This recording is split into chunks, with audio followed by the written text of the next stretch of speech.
Welcome to Parenthood Bites, the podcast where we explore life as a parent in tech. I'm your host, Chow, and I have over 15 years of experience in tech, and I'm also currently working as a career coach. I'm the proud mother of 3 incredible boys. In each episode, we have an inspiring guest who will share their remarkable story. You'll find their wisdom and insights both relatable and enriching, because after all, we're all in this parenting journey together. So grab your favorite drink, get cozy, and let's dive into today's episode.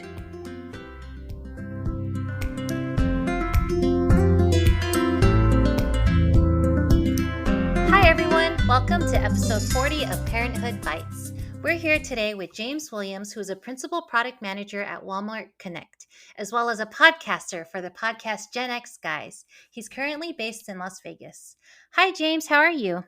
Good. Good to see you again. I know we've chatted in the past, so I'm excited to be on. It's exciting to help out another podcast. Your point, I'm doing my own, so it's fun to do others. Yeah, thanks for being a guest on my podcast. I'm really excited to talk to you. But tell me a little bit about your podcast. What's it about? Sure. Yeah, so I'm a 50-year-old guy, and it's with my buddy, best friend who I've known since 4th grade. So we're both at that age where we decided, let's just make a podcast about Gen Xers. If you notice, it's the one group that tends to get skipped all the time when it comes to conversations about millennials, boomers, whatever else you want to throw out there. So it's a fun conversation. We talk about different things, sports a lot, just events going on, and just back in the day, this is how things were type, old man, get off my lawn type thing sometimes, which is always fun. But that's been our focus, and it's been a lot of fun. We've been doing it for a while now. So I love doing those things. It's fun to converse and just talk about topics and, hopefully drive some entertainment for people out there. Yeah, and it sounds like a really good time, right? Just spending some time with your best friend hanging out. That's really cool. Yeah, it's fine. He's my best friend. That's kind of the attitude we have online with each other. But since 4th grade, that's so cool. And you work together too, right? How did you manage to work together and all that? Very true. Yeah, we worked together for a long period of time. We had kids around the same time together. We've worked together at multiple companies over our lifetime of knowing each other. And it just happens. Sometimes it falls into place, right? Like, for instance, when you're in your teenage years, you're just finding any job. It could be a mall, it could be wherever, right? And so those happen. And then later in life, it's more about connecting with like corporations, working at like Sony PlayStation, where I worked for 10 years. He also came and joined at Sony PlayStation. So we worked there for a period of time. And then we moved on IGN, where I have met you in the past. And we worked together. It's also where Len came. I'd say he's following me, but in all fairness, in my current role at Walmart, I guess, followed him because he's been there 5 years. I've only been there almost 2 years. Oh, he's also at Walmart. Yeah, he's at Walmart as well. Oh my gosh, that's amazing. But not same group as me, different team, but working at the same company. Because I remember at IGN, you were on the same team. Correct. Yes. He was under my team, actually, which was always interesting. But trying to keep that, level of friendship, but also manager and employee type scenario. We pulled it off well, I think, because we both were very cognizant of that. But yeah, we tend to work at same places. I don't know why. It's just easier, I guess. That's so cool. Yeah, that's very cool. Do you have any tips for anyone who's like going to manage a friend or be on the same team as a friend? How did you make it work? Well, yeah, I think it's just honesty. Like, in all reality, you can be much more honest with a friend, but you have to know your friend too, right? Like, at the same time, it's the understanding of, like, if they're going to come work for you, even before that, the conversation for me, at least, has always been like, hey, we're going to work together. You feel comfortable, working with me.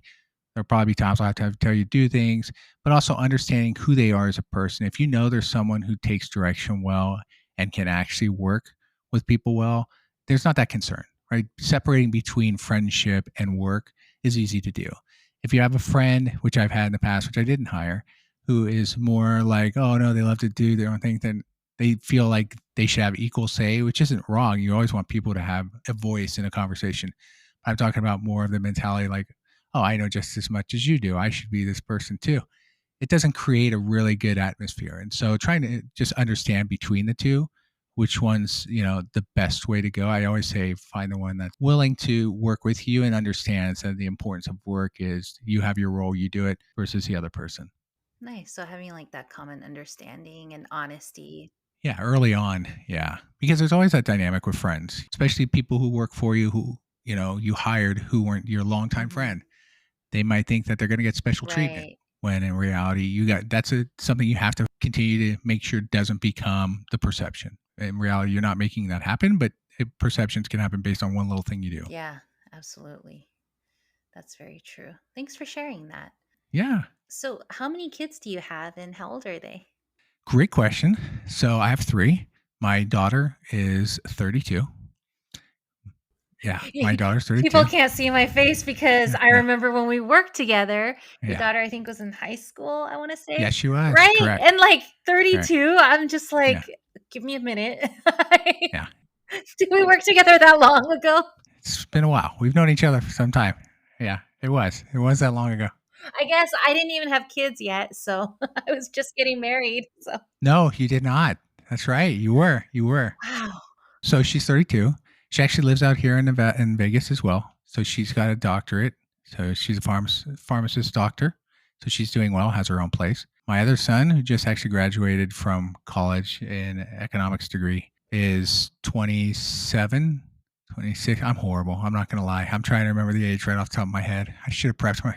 It's harder when they get older. It is. It is. Yeah. When they're younger, you're like 20 months Right? and 5 days, but when they're older, it's like something like that. Yeah, they're like 12, but yeah. Yeah. Yeah, exactly. Times 2. But Maybe. yeah, he is it 26, 27 this year. So, 27 this year. So he's 26 right now. And then my youngest, and he lives in the Bay, by the way. He still stays out there. My youngest here, he is 25, or he turns 25 this year. And he works for MGM. So he works out here, not in the casinos. He's actually in the tech field. He's a back-end security engineer, focuses on security, app development, and whatnot. So he got into the tech field as well. So he's currently with us. But yeah, he's out here. He's got a job at MGM. He's had for almost 2 years now. Nice. Wow. So everybody is all They are adults. an adult. And they did graduate. Wow. But yeah, it's definitely, years of time spent making sure, they have their opportunities and whatnot. And so it's good to see that they're able to kind of take off with what they've learned and over the years and their passions, and they're kind of doing what ideally you think they like to do. Right. So it's worked out well. Yeah, and it's awesome that you have some of them nearby. It's like, they want to be around you, and that's awesome too. That's an awesome feeling. Right. Yeah. Like they didn't run away. Yeah, exactly. That's why I'm like, okay, when they go to college, are they gonna want to run away and then come back? Or are they just gonna run away? And Right. that's it. Yeah. I'm hoping they'll run away and then be like, oh my gosh, I miss my parents so much. Like me, when I went to college in Irvine, it was like, oh, I miss my parents so much. And then I moved back and I never moved away from Northern California after that because they're here. Yeah. So, Agreed. Yeah. And that's like the mindset, right? Like you start to realize when you're away, oh, it's a little tougher. And so yeah. it's My parents are actually really great. yeah. Then you hear your friends' stories about their families and whatnot. You're like, mine's not too bad. So Yeah, especially the TV shows now. Sometimes I watch those TV shows, those families, and I'm just like, oof. I yeah. had a great childhood. Right. Exactly. Right. I may have had to wear the same Halloween costume 2 years in a row, but that's okay. I still got my candy. Yeah. So And I'm that's all still that mattered. happy. Yeah. Exactly. That's all the objective was at that time, was to go out and get candy however you could. Exactly. You may not eat it all, but you get it, right? Like a trophy. Yeah. I mean, my costume one year was the mummy. And you know what I used? Toilet paper. I was going to ask, did you use toilet paper? Yeah. Toilet paper. Except it rained that night. Oh, no. Did it really? Because my cousin was also it, and we were out there, and then it started raining. And so we trailed toilet paper behind us. And it all stuck on you, right? Some of it did. It didn't rain too hard, luckily, so we were able to kind of hide a bit and wait for it to stop. And it doesn't stay together really well anyway, because it's toilet paper. It's just going to easily come off. But to your point, like my goal was just to get candy. Yeah, so you still got your candy. that's all that mattered. I didn't care if it fell apart or I looked like a half awake zombie or something like that. It was all fun. Yeah, that's true. At the end of the day, that's what it's about. Yep. So what brought you to tech? I've always kind of been in tech, actually. Even when I was young, I loved computers back in the old days, back in the 80s when computers were still, a thing to kind of get into, when the, Mac was just coming out, and the Commodores and the Amigas and those sort of things, the little IBMs. But really, it was my uncles who were both tech guys. And so I kind of gravitated towards that and really enjoyed it. And I love just technology in general. I've always kind of kept up to speed on where it's at. And so it just felt like a natural progression for me when I started working was to look into the tech field, whether it was a web developer, which I did at PlayStation, or become more of a PM, a product manager, or just even technology. When I worked at IGN, I was part of the ad technology group, right? And that was purely focused on not just technology that delivers ads, which everybody hates, but really it was more about the guts of the system, how it worked, the controls, how do you want to enhance it and build upon it and make it more efficient. And so that's always been fun for me. Even today, not that people can see this, but I have an arcade here. Like I have a bunch of stuff. I just love games, gaming, technology. For me, it's just a lot of fun. So that's kind of why I enjoy going into that field. Mm-hmm. That's awesome. And you said you tried like different roles, like you started off as a web developer. What made you want to do product management and decide to be a product manager now?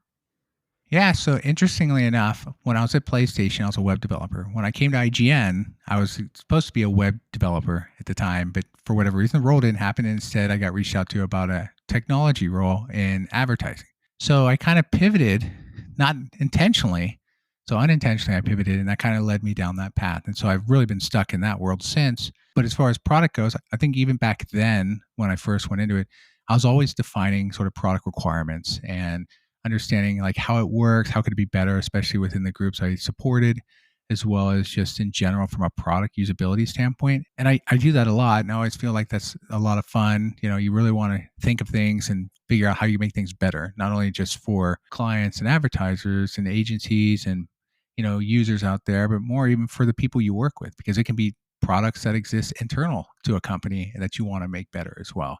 So for me, it's always been about finding the better and more efficient way of solving a problem and giving something to people out there that hopefully gives them an answer to what they're trying to do, and what they're looking for, whether it's much advertising, I guess. I mean, that's nobody likes ads, let's be honest here. But also, like, ads are necessary, right? Like, They are necessary. You can't afford anything. sure, we don't like it, but could IGN survive without the ads? Come on. 100%. 100%. You need the ads to Yeah. generate revenue, to keep the lights on and get the free content. And the free content's important. But that's how I got into it. And I've always kind of done that, even, just to think about what I want to build, how to get there, and kind of coming up with those specs and building out those requirements, documents. So that kind of led me to like, I wasn't officially a product manager even at IGN, but actually IGN never had any at that time, really. They did eventually over time. But I was doing product there. And so naturally, moving into that product role gave me more focus on specifically those areas versus trying to have many hats concept where, trying to deal with too many things at one time. That's really neat how, like, you started in a role and then you eventually shifted there and in, like, kind of by accident, but then you found something that you loved. So that's really a really cool story. Yeah. And it definitely was by accident. That's for sure. Because I was even doing web development on the side as a small business for others, even when I worked at IGN and others for a while. So I continued that for some period of time too. Ah, okay. Nice. So, how many years were you in tech, like working in tech, when you became a parent? Wow. Great question. Let's see. Well, my daughter's 32. So if I take into account probably about 27 years, 28 years now in technology, Wow. So, just about the same age as your second son almost her full life. Yeah. or your first son. Sorry, your second. Yeah. Yeah. Yeah, Yeah. A yeah. little bit more than my first one. Exactly. But yeah, about, like 28 years of my time has been in the technology industry. Wow. So then you've had all three kids. No, not no. You had your second two. I had one. Yeah. I had one, but the other two. Yeah, you had one before and the other two while you were in tech. So, what was the parental leave like when you had your first versus when you had your second two? Great question. There was no real, for fathers, there was no real parental leave like there is today. Like at that point, it was just maternal. That was it. So, if the mother took months off, that was expected. From a father standpoint, I could probably ask for 2 weeks off, but generally it was me taking my time off. It wasn't like any leave was set aside for that. That was not just common practice back then. And so, time I would take off would be just my own personal time to take off and spend time. I mean, they may give you a couple of days when the child's first born, but after that, you're pretty much on your own and got to figure it out. So for many of the companies, when my kids were born, especially when my two boys were born, there just was no leave. It was just more of like maybe you could get your manager to be thoughtful enough to say, hey, take some extra time. It's okay. But that was it. There was no structure in place. It was pretty much ad hoc at that point. Oh my gosh, how did you manage? I mean, like, you had these babies at home and then It's tough. Yeah. It's tough because you want to be their yeah, support, right? You also want to be there for the right. child because, I mean, it's a newborn and you'd like to hang out and get to be there with the baby. But it can be challenging. I mean, mostly, part of it being I also had a daughter who I had to also take care of. There's a 5-year gap between her and my oldest son. And so it was also about trying to pick up those responsibilities to help take my daughter places or watch the baby at that point too. And so the days were basically I'd go to work, get it done. In the morning, I'd do what I can, go to work, and then come home at night and support where I could, whether it was taking care of the baby so the wife could have some time apart or resting time to nap, or take care of my daughter because I needed to take her places because at age 5 you probably having to do like dance and things like that were going on for her. So it was hectic. I mean, it was hectic probably for 20 years, to be honest with you, because once you have kids, pretty much it's a hectic environment, but it's a good hectic. You actually miss it when they're no longer doing that. So and you'll experience that probably later on, but that's definitely, the world of kind of how it was dealt with back then, how I kind of interacted and tried to manage it as best I can. And kind of it worked out. I mean, I wasn't too disappointed with it, but I always kid around with today's leaves for parent leave. I'm like, how come I don't get 6 weeks? I would love 6 weeks to spend with them, but wasn't an option. Yeah, yeah. I look at leaves today and I'm like, wow, it's so much better than before. Yes, definitely, which is good. It's good for that to happen. I'm glad they finally did that, but they took way too long for me. So unfortunately, I didn't get the benefit of it unless I can retroactively ask for it, but I wasn't at the I company. mean, you can't have any more kids at this point. It's like I've already had 3. I've given you so many chances and you've let me down. I mean, that's the way Exactly. I feel. I'm like, I can't have another one. No matter how good your leave is, I'm not gonna it's not No, happening.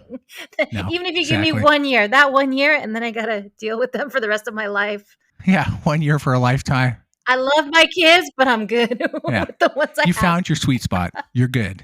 That's all you needed. Right. Exactly. Same here. Yep. So you were kind of just juggling, right, between work and home. And was there anybody to help with like childcare when they were younger? There were. I mean, we would either put them when they're infants and probably up to the age of like 3 or 4 at least.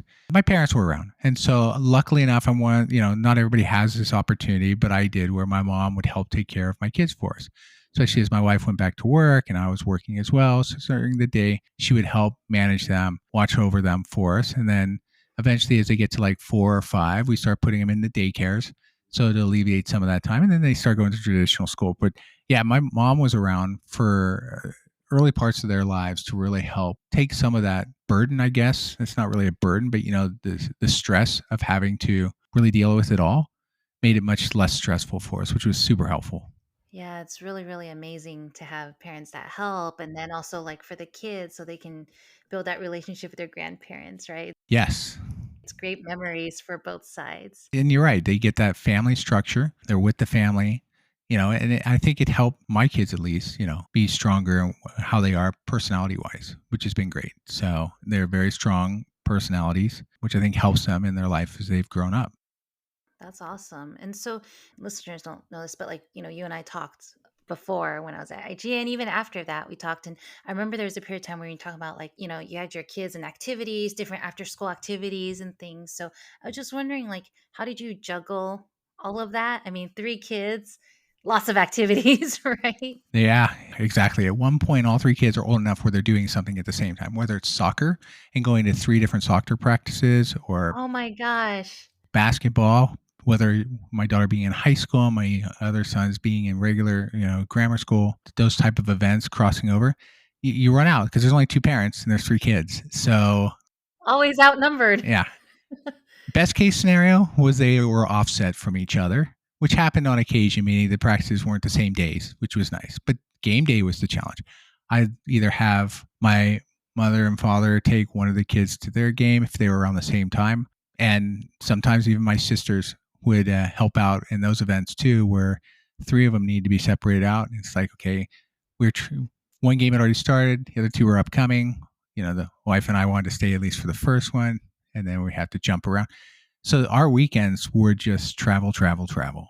Which in hindsight now, it's like it's funny. I kind of miss that a bit, even though Right. Like, it's hectic when you're in it, but afterwards, it's like, "Oh, that was a great time because you got to spend with your kids," and they probably all wanted you to be at their Yes, games, right? So it's like, how do I go to all of them and exactly. make them all feel And yeah. that's the thing. It's funny. I kind of miss that now. I don't miss the challenge of trying to quickly get someplace fast and get there, but I enjoyed the moments when they were there.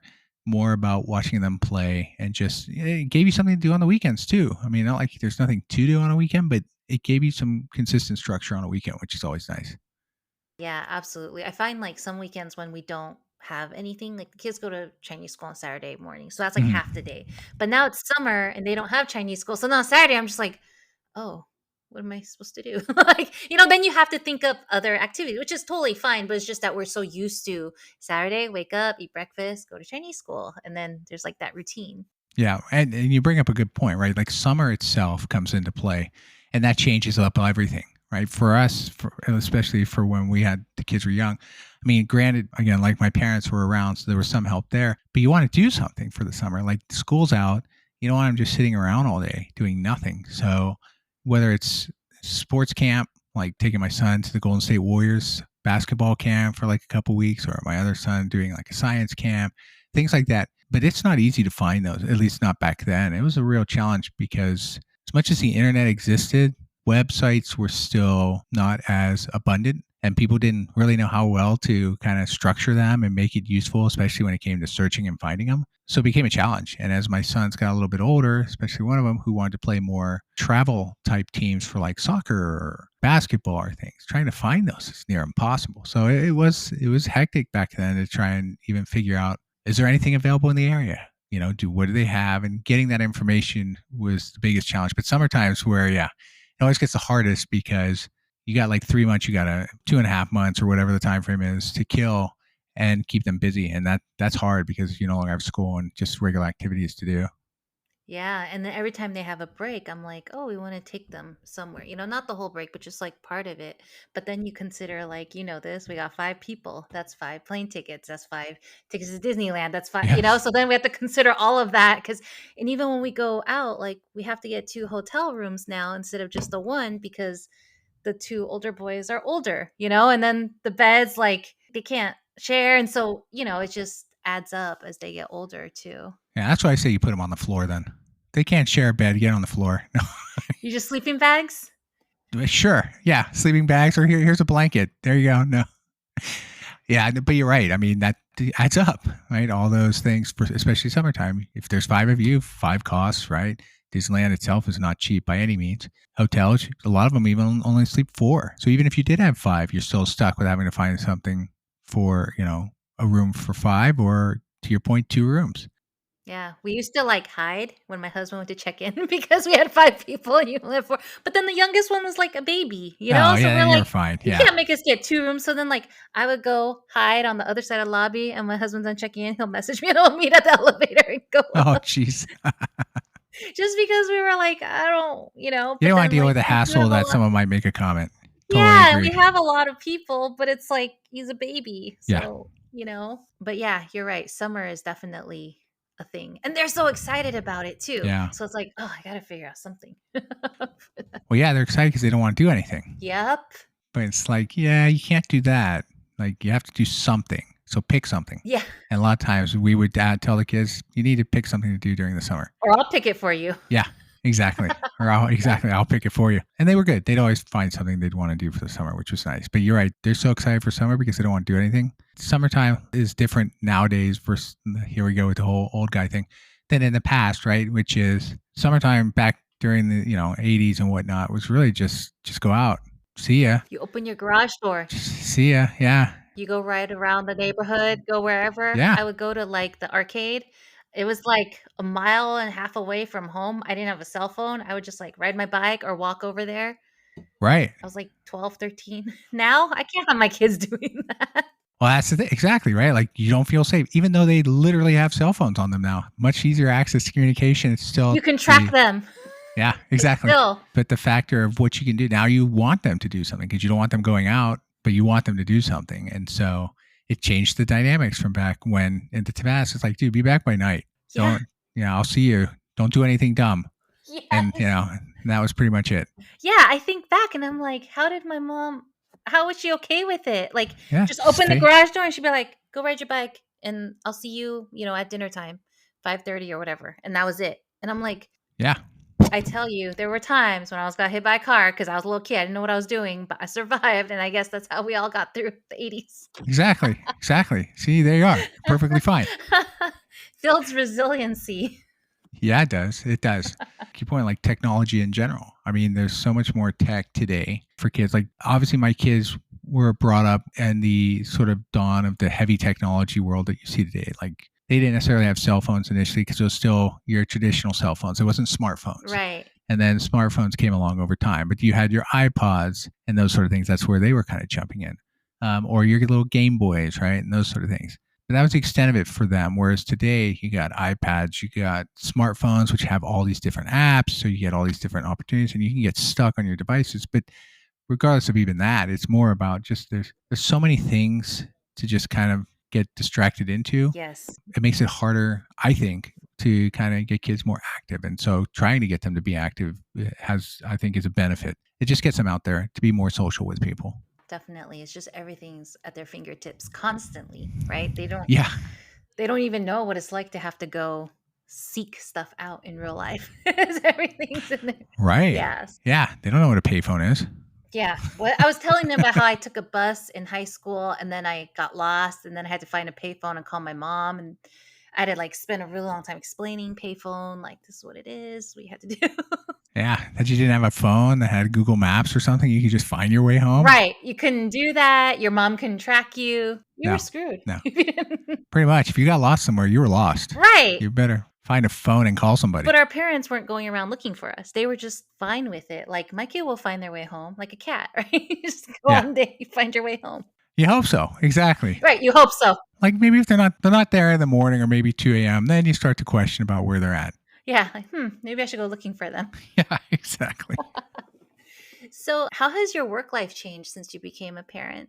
Well, I mean, from my perspective, it was, the whole work-life balance type scenario. And I took that more to heart because I really wanted to spend more time with the family. So I do my job, but I do my job in that window of time. I wouldn't spend a lot of time because early on I was, especially when the kids are young, it's less concerning. But early on, it's like spending extra hours, doing those overnight hours and doing the stuff, to really get things done. And over time, I've learned that honestly, you can work as hard as you want. Not saying people don't work hard, by the way. You can work as hard as you want to try and remove the items out of your way, like all the work you're getting in. But in the end, it still comes. So it's more about balancing out what's important to you. And what's important was the family. And so for me, as long as you do your job well within the time you have, you're fine. And so I focused more on work was work. It stayed there and I didn't bring it home. And so even then I'd leave laptops at work and whatnot. So I didn't have to sort of temptation to bring them with me, which is harder now because I work from home all the time. So my work is here 24/7, but that's how I separated out. As kids were getting older, I really took a more disciplined approach to make sure that work stayed there. And then when I was home. And then that meant going to their events, driving them places, going to the school plays, which weren't, or the school concerts or whatever it was. But I really focused on the family side of things when I'd come home. So talking about events, like I'm sure some of them were like during work hours and things. So how did you balance that? Yeah, that one was a little tougher. I mean, depending on where I worked, there were times where I would take time off for the day, maybe because I knew they had a kindergarten graduation, which takes place at like 12 o'clock in the afternoon, right? Midday. Like take that off. When it was events where they'd have a morning event that might get me there a couple hours late to work, I'd try and adjust, work with whether it's my manager or whoever it was, just give them a heads up early on. Like I tried to be very proactive. That was my approach, was be very proactive and open about if events were upcoming with the teams and with the leadership so that there's no surprises. And I could also early on figure out if they're going to let me go or not. Because if they're not, then we pivot and figure out how to get there. And sometimes that was harder even when my sons were in high school, like trying to get to games that they had that were like 3 o'clock in the city. And I didn't necessarily get off till like 5. So trying to escape at that time became, sometimes a challenge to get there. And I'd miss a few games here and there. My approach was always try and be as proactive as possible so I could make most of the events that I was able to. And I think I hit most of them. My memory's pretty poor. I'm going to say I hit almost all of them. I may have missed a couple. But in general, that was the practice I kind of approached when it came to trying to get there for my kids. I mean, if even missing a couple, I mean, that's still really good. Out of 3 kids, all those years. Yeah, I'm gonna say that, make myself sound better. But also it sounds like just really setting expectations and, like, Yeah, exactly. communicating as early as you can to make sure that everybody knows. Exactly. Even when I go for job interviews when the kids were smaller, I'd be like, "Hey, I got these events coming up. I want companies to know, like, hey, I'm taking this time off because maybe I'll only be 2 months into the company." And if they're going to say, no, that's a problem, then cool. Then I already know you're not flexible enough with me to really want the person there first and foremost, but really they're not flexible. And if they're not flexible, then it's probably a place I don't want to be at. And so I use that as an opportunity as well to kind of get a sense of how a company will react to those sort of situations. Yeah, that's a really good tip because you only have so many minutes to talk to them at an interview. So it's like, how much can you find out about their culture and things? Exactly, exactly. And that's a key component because work-life balance is based on you don't want to bring the stress home. And with little kids and young kids, you don't want to come home all stressed up and irritated by work. It's hard because sometimes things at work happen and it just irritates you. But again, back to the point of where I try to leave work as work and home is home. When I got home, I didn't worry about work. I was able to switch into a more positive and happier time generally with the kids at that point than having to worry about dealing with the work lingering in my mind as much as it could have. Yeah, so just kind of mentally shutting that off at work. You kind of have to. Yeah, you got to create that break. And for you to create that break wasn't just kind of the motion of like, hey, shutting off my computer, leaving it there, going home. What about like right now you're working from home? How do you separate that? Yeah, great question. So I'm sitting up in my game room area, which is where I work from as well, and do my podcast. I just close the laptop down and try not to come to it. It's actually a little bit harder because it is right there. And so what I'll do is I'll try to go downstairs because I'm sitting upstairs here, and I'll go downstairs and try and spend more time downstairs. Try and get away from the area. Basically, I try not to stay up here if I don't need to. Now I'll come back up maybe once in a while for play games or whatnot, and that's fine. But when my day's done, I try to just get up, grab my stuff, and I leave and I go downstairs. Basically, like leaving the office at that point. So that's been the approach I've taken. And I've been working from home now for, well, I mean, since the pandemic, clearly, like most. But yeah, that's been my approach. It's just, I got to try and create that separation, which is much harder today than it was obviously when you go into an office. But by just kind of getting up and separating myself from it and not looking at it and closing the laptop down, at least takes away the opportunity for me to kind of think more about it. And so it gives me that break I'm looking for. Right. Just putting it away. Yeah, exactly. Put it away. Keep the out of sight, out of mind type scenario, but it's really sitting right here. Yeah, it's really sitting right here. As much as possible. So it's hard to get to that, but 100%, as much as possible that you can do that, it's best to try and create that separation. Just get up and walk away and not come back to it. Even if it's right there, just ignore it. Yes, because you need those breaks. That's a challenge. I mean, you already have kids that, you're taking care of and they need all of your attention. Trying to battle both can be stressful for you personally. And sometimes it can be, stressful for the kids too. Right. And they see it. Oh, yeah. Right. They see you when you're not present or they see you when you're stressed by work. They can tell. And so it's crazy how perceptive they are. They'll see it right away, even if you think you're doing a good job hiding it. Right. Exactly. And then they get that sense. And that also helps or hurts building their sort of personality, especially when they're young. Right. So I try to keep that in mind, play with them, keep them happy. I mean, there's always good days and bad days with kids, right? Just maintaining that positive approach, trying to keep a positive mindset with them, at least gives them the opportunity to grow up with a more positive attitude than thinking everything's, horrible in this world and nothing's good. And it's, Yeah. They can figure that out on their own later on. Yeah, they'll find that out themselves. I'm not going to be the one who's going to give it to them. Yeah, not us. We want them to think it's like rainbows and everything's great. Yeah, you're isolated right now. You're in a safe zone. The minute you go outside, though, good luck. Yeah, bubble. Yeah. You're off on your own. Bye. Pretty much. Good luck to come back. This is totally different. It is what it is. But we're always here. You can exactly. always come back. Exactly. You can always say hello. Come hang out. Yeah. So what has been your biggest struggle or challenge with being a parent? Just always being available. I think that's always the biggest challenge because, even when working during the day, they'll come home and then they would have to do homework and whatnot. And you're not there. Right. And then later at night when you're going to help them, you may be tired. And so that's not conducive. And they're also don't want to do it at that point. And so that becomes a challenge because you're trying to help, but at the same time, the window of opportunity, so to speak, is really when they get home pretty early on because their mindset's still within school, even though they're happy to be out.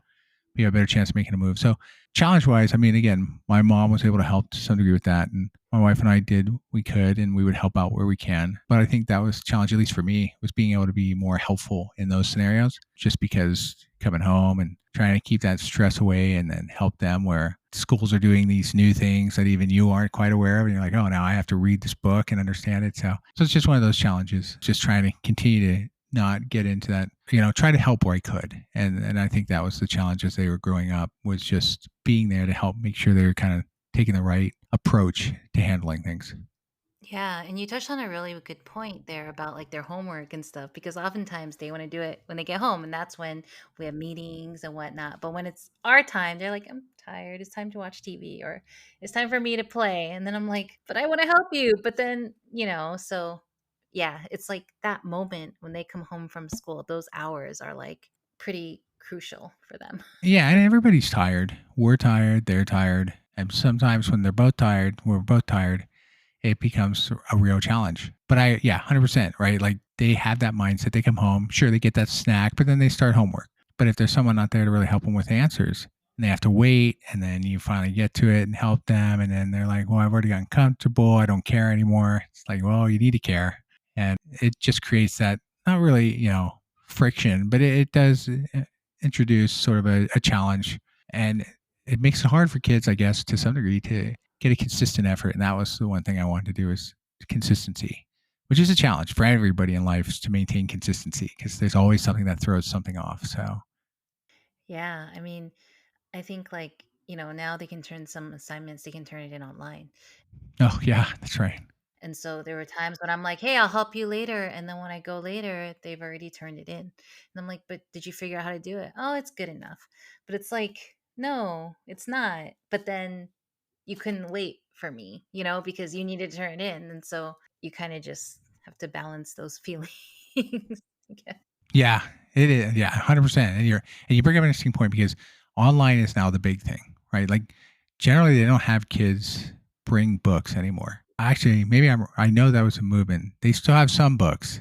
No, no, no, no. My children have to carry all their textbooks every day. I mean, Okay, so they didn't do some of them. I'm worried their backs are gonna be curved, like a hump, because they carry these really heavy backpacks, and they don't carry the roller ones because their school has stairs. So if they had roller ones, they have to like carry it upstairs. So they just carry it on their back. Whenever I see them, they're just like gonna topple over. Oh my goodness, do they have to bring every book home every day? They have to bring every book home, every book to school. And some parents were like, what if we like, just make copies of those pages and print it out? And she was like, no, we want the whole book because we might skip around and stuff. So yeah, I was surprised. I was like, this is heavier than my books. I really thought, well, I mean, I know they were, some of this was like, oh, we're going to do it through online, like don't need a book. Not that all books were gone, but that's interesting to hear that they're all doing that. Cause I mean, it's good and bad. Good because they have to actually physically use a book, which is nice, but bad because those things friggin' are heavy. And if you have like 4 or 5 in a backpack, to your point, that is not ideal long term to be, especially if you have to walk between classes. Yeah. And they don't have lockers. That and no lockers. Yeah, see that. Yeah, No lockers in middle school. that's a challenge. So So there you go. yeah. Yeah. So some of those challenges that you would think, right? Now with the internet, with everything would be gone. Some of those are still there. Well, there you go. Yeah. So they'll get stronger. Hopefully, Yeah. hopefully won't develop any medical conditions over time. I know. Just make them come home, and stand straight for like an hour Yeah. up against a wall. When they're looking at their phones, I'm like, no, look up, don't keep looking down, because then your neck is gonna get all messed up. Oh, totally agree. And I think that's one of the other downsides coming for the next generation of children, adults, whatever it is that all these technologies, to your point, smartphones and whatnot, that changes how people live, how they interact. And so carpal tunnel, having a humped back, bad neck problems, all those things. Eyes. Yeah, eyes, which generally can take to your like 40s or 50s for a lot of people, and from the past, because we didn't have to deal with stuff in that manner. Obviously, I've been dealing with computers for years now, but they're dealing with it almost at the age of like 2. 2 or 3 for some kids, right? Where they're given a little phone to just watch because it's a way to watch their show to keep them comfortable. And they're always head down on the computer, playing controllers, whatever it is. So they're less likely to be out and about in a more structured posture. And they're going to have more posture issues earlier in life than we would ever have. And that's primarily because it's just what's available to them today is going to drive that change. Oh my gosh, I should tell my kids to be chiropractors. There you go. Yeah. They're gonna get so much work, right? When Yeah. they grow up, their friends will all be grown up, and then Yeah. the other kids will start seeing issues. Exactly. They're just helping correct their posture. There you go. Yeah, yeah. They don't have to worry about surgeries. As you're telling me, I'm like, wait a minute, we're on to something. Future opportunities right there.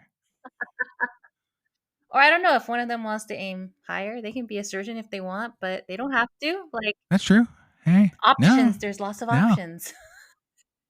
Yeah, there's a lot of unfortunate opportunities that'll be available due to Eye doctor, chiropractor, surgeon, exactly. whatever you want. We're definitely not getting better. We're definitely getting worse younger. So means there's plenty of opportunity out there. Yeah. And we spent a little bit of time talking about electronics, screens and stuff. So I was curious, maybe that's not an issue now with your kids' current ages, but what are some challenges that you have with the ages of 32, 26, 25? I think just longevity of using those, like for some, not so much for my daughter, although she works on a computer when she's at the pharmacy or at the hospital working for them. Posture, right? This is a big thing because you start to slump more. You're always leaning over and doing things. And so those are the challenges you'll get more and more. From a technology standpoint, it's more about interaction. Like I mentioned, you and I obviously on the computer, but my youngest who works for MGM and also spends all days on computers doing code and everything else. And that's going to eventually add to him too, from an eyesight issue to carpal tunnel over time and just pains as you get older in the back and whatnot. I think the challenges just change from an age range, right? Like to your point, young, technology wise, it's more about they're always staring at the smartphones, they're playing games, and so the posture is not the best. As they get older, that doesn't really change. It just changes on, you don't think about it as much as being negative from the fact like, oh, you're playing games all day, stop doing that. It's more about the work they're doing is requiring this, and you take less and less care of yourself or less focus on those things, and it adds up. And so people who get into their 20s, 30s, or my kids are older, it's like those would be some of their challenges. It's just that they've lived off these devices for so long, it's going to continue to come. It's like trying to maintain that better posture or taking those breaks are important so that you're not just stuck. And they're very good at this. They take breaks, they do other things, but you don't do that, it's going to add up real quick. And so those are really some of the struggles I think they would have, and any person as they get older is definitely going to have. It's just those struggles related to technology we have available to us today. Yeah, for sure. But as far as raising, adults, do you have any struggles or challenges now versus of course when they were in high school, when they were younger, what sorts of things do you struggle with now? Mine is just they're not around. So so it's a little quieter actually, and as I mentioned, you spend 20 years of your life pretty much running around doing everything for them. And then that all changes. And so, and you've lived your life through that. And so now when you're free, it's like, what do you do? It's trying to find a way to relearn to kind of enjoy life without kids. And then part of it is you kind of want the kids around anyway. So, it's like when you're wanting them to grow up, they grow up, then you want them around. And so for me, the challenges are really more about, now that they've grown, it's like seeing them, finding things that we can do together over time, because now that they're older, they have their own things, their own interests. And so whether it's taking vacations together, try and do those at least once or twice a year as a family, just getting together when you can is always nice too. And maybe talking on the phone, right? Every once in a while, although I'm not the best talker on the phone. So it's, it's more, they talk to their mother. But those are the challenges. And for them, the challenge is just now you deal with the daily life of your own stuff, like your own house, your job, and those sort of things that just come into the reality now. Instead of school, now it's a job, right? And adult responsibilities. exactly. All those responsibilities kick in. So those are really some of the challenges not only I experience, but they'll definitely be experiencing as well. And it's always funny when the conversations go into about their work and the politics and all this stuff. And they don't think about that as kids when they're young, even though there's cliques and whatnot and friend groups and non-friend groups and those sort of things. It still kind of applies in the business world.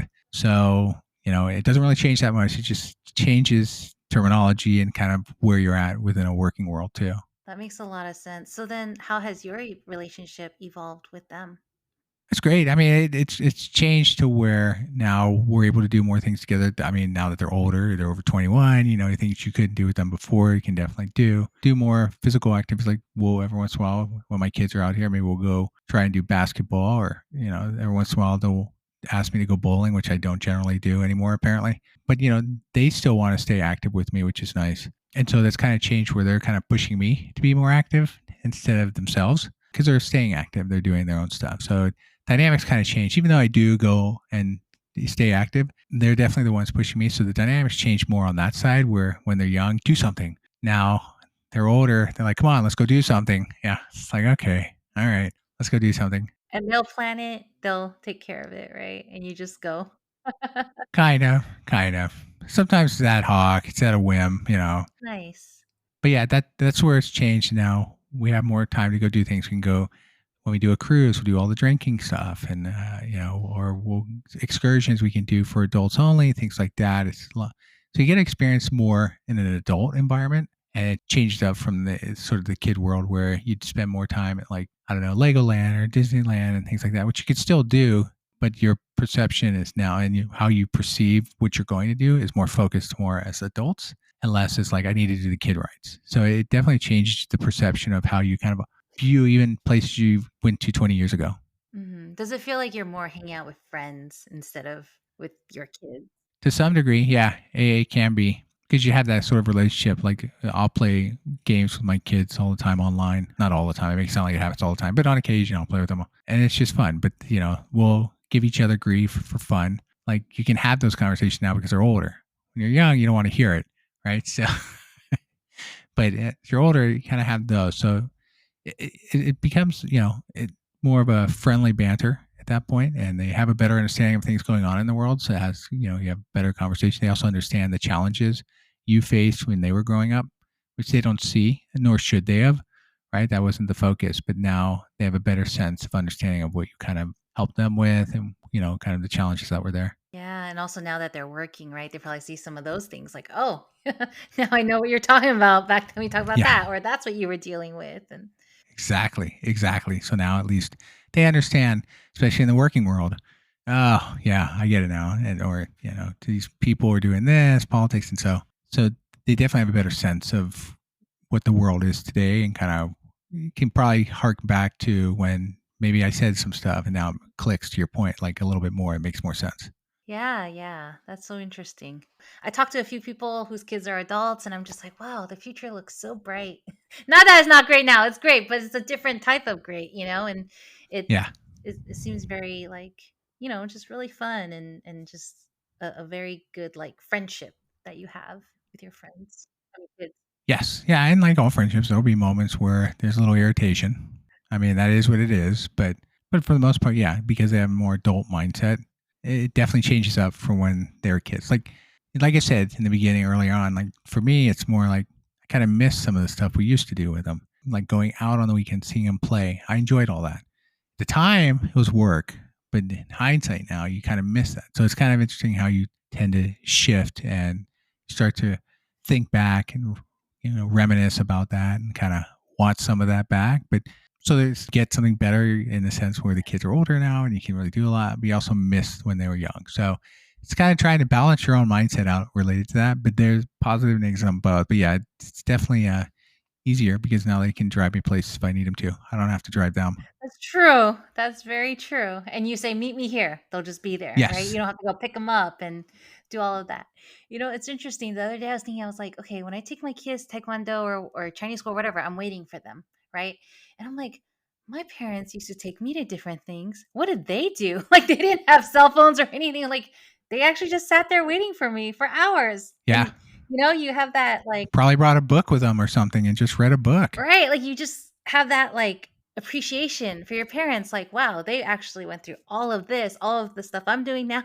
They did the same things. 100%. Yeah, totally agree. And you're right. You bring that up. I hadn't even thought about that till just now when you mentioned that. But you're right. What did they do? Like my mom would just sit in the van. Now, if we lived close enough to where we could practice, they'd probably head home and then come back, say knowing it was an hour.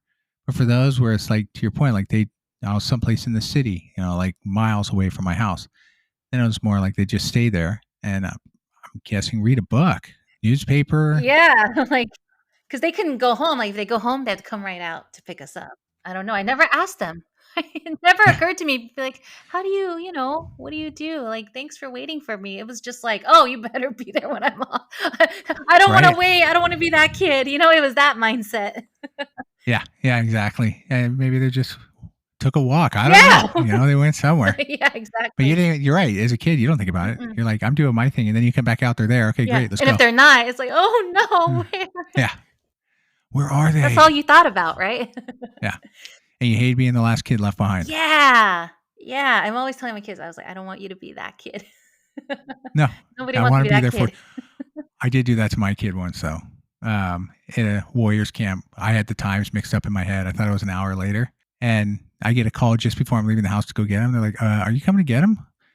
Got there, he was like, and luckily there was like one other kid with him, Oh, but good. he was like, wow, I'm a horrible father. Totally misread the time and left my kid there. But those things happen, right? They do. It's part of life. Yeah, Especially, like, back then. Like, right now, you could put on your calendar on your phone. Back then, you couldn't, right? right. That's very true.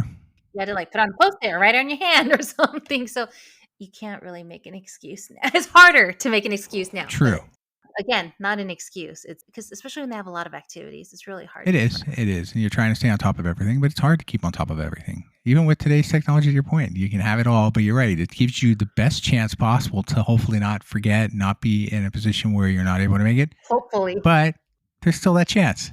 Yeah, absolutely. So the last thing I like to ask is what's something that you would tell someone who's planning to have kids or something you wish you knew before you became a parent?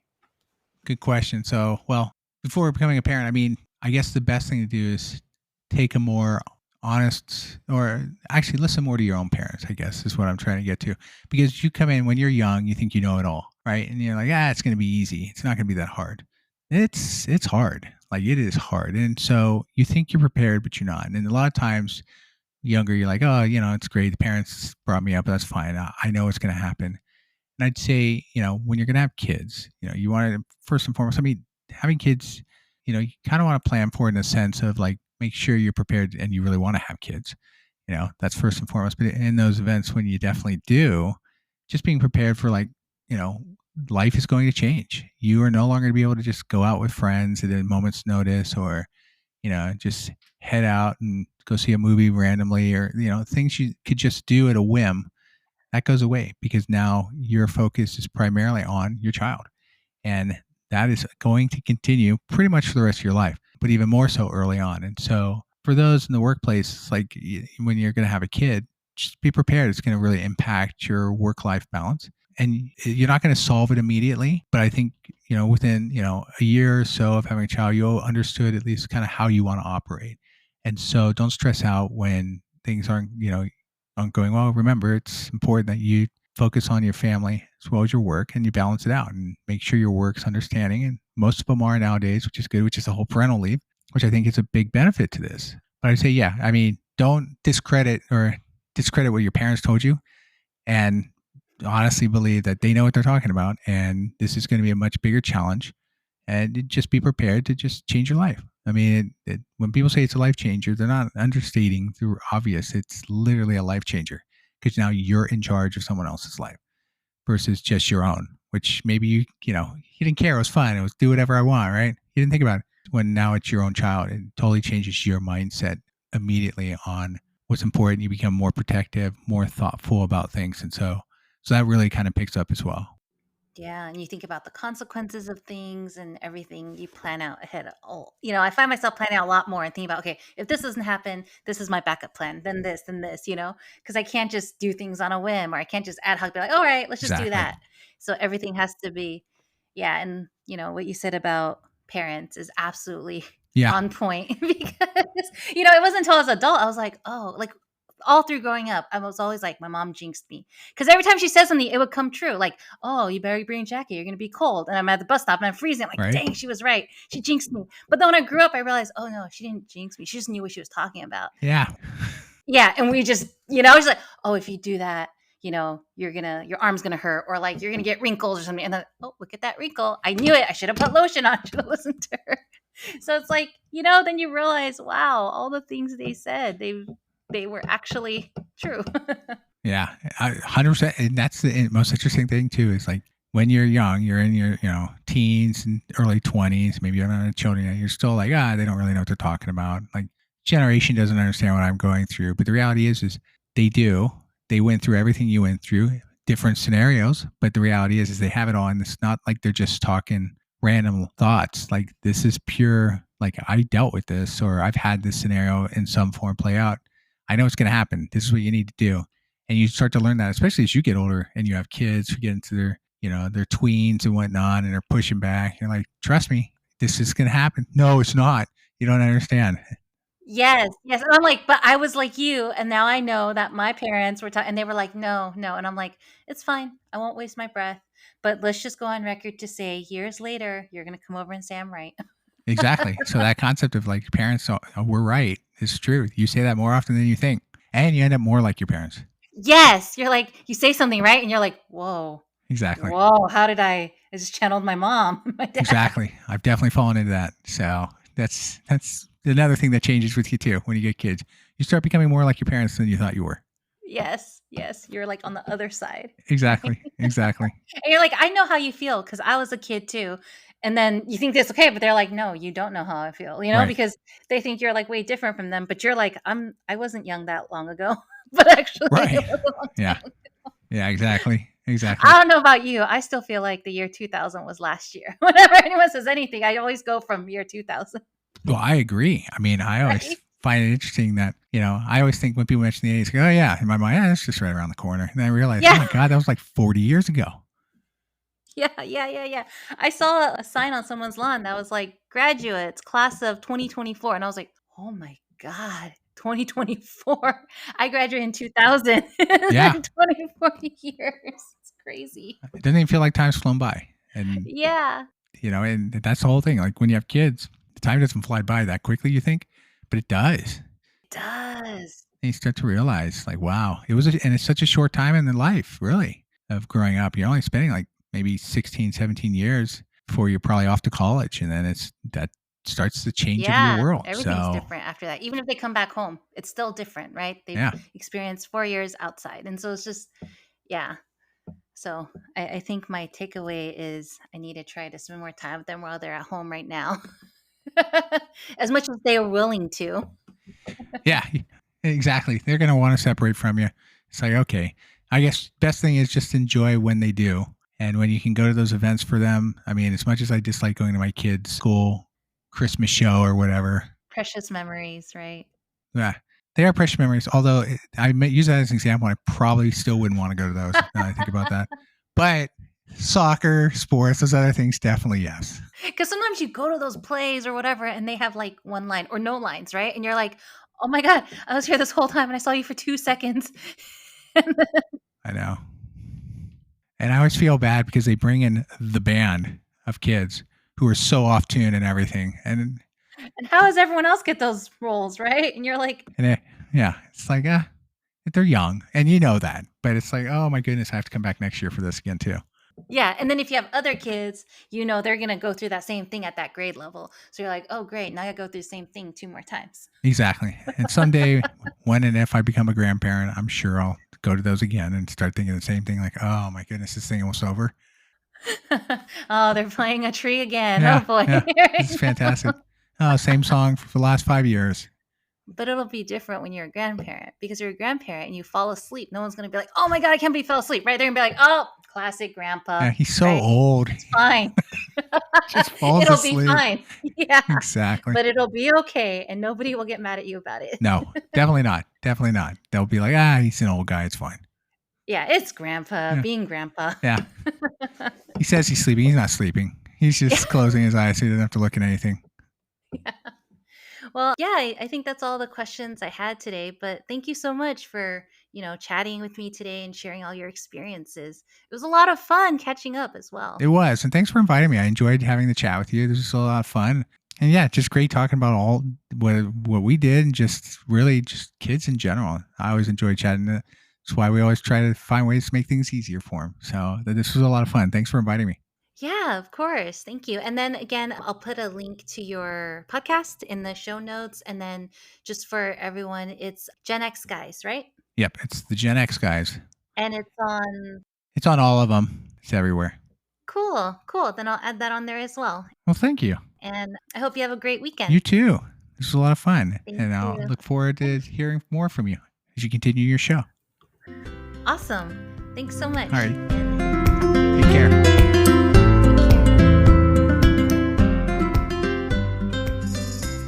Thank you so much for joining us today on Parenthood Bites. We hope you found our episode informative and entertaining. If you're a parent in the tech world or know someone who is, we'd love to hear from you. Please reach out to us at chow@parenthoodbites.co, and we'll be thrilled to add your experiences to our interviews. That's chow, CHIAO, @parenthoodbites.co. And to our potential sponsors out there, if you're a business or know of one that would like to support and partner with our podcast, please don't hesitate to get in touch. You can also reach us at chow@parenthoodbites.co. Thank you once again for tuning in, and we wish you a fantastic rest of your week. Until next time, take care and stay curious.